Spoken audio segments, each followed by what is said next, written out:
Hey everyone, welcome to the show. Today we're tackling a headline that's been making waves: how the Trump administration's nuclear deal with Saudi Arabia may work. In plain terms, the Trump administration just announced a new agreement with Saudi Arabia to develop a civilian nuclear program, one of those so-called 123 agreements, named after Section 123 of the Atomic Energy Act of 1954.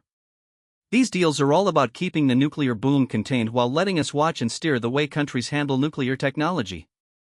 What makes a 123 agreement special is that it's a legally binding framework, I'll keep it simple, that sets up the conditions under which the US and another country can collaborate on nuclear technology and materials.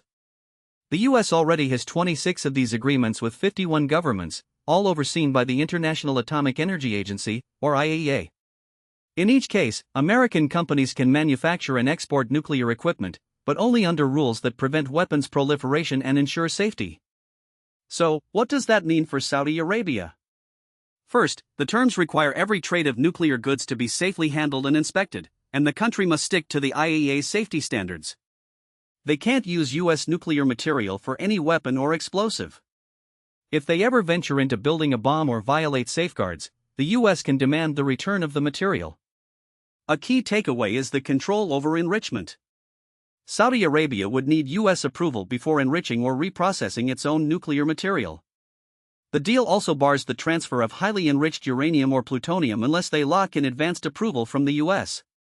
The State Department leads the negotiations, pulling in the Department of Energy and the Nuclear Regulatory Commission for technical backup, and then sends a full assessment up the chain to the President and the Intelligence Director.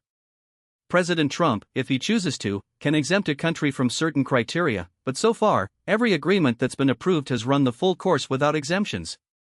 Once the president signs, the deal heads to Congress, where lawmakers have a 90-day window to review the agreement. You could block it by passing a resolution, but that would need a veto-proof majority on both sides, so for a major player like Saudi Arabia, the California-style majority is likely to pass.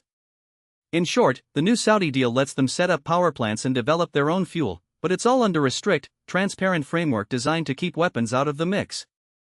The US keeps its finger on the leash through eligibility criteria, safety checks, and congressional oversight. That's the gist of it. Thank you for listening. If you're intrigued by how international nuclear diplomacy works, stay tuned because we'll explore further twists and implications next week. Until then, I'm your host, take care and keep questioning the world around you.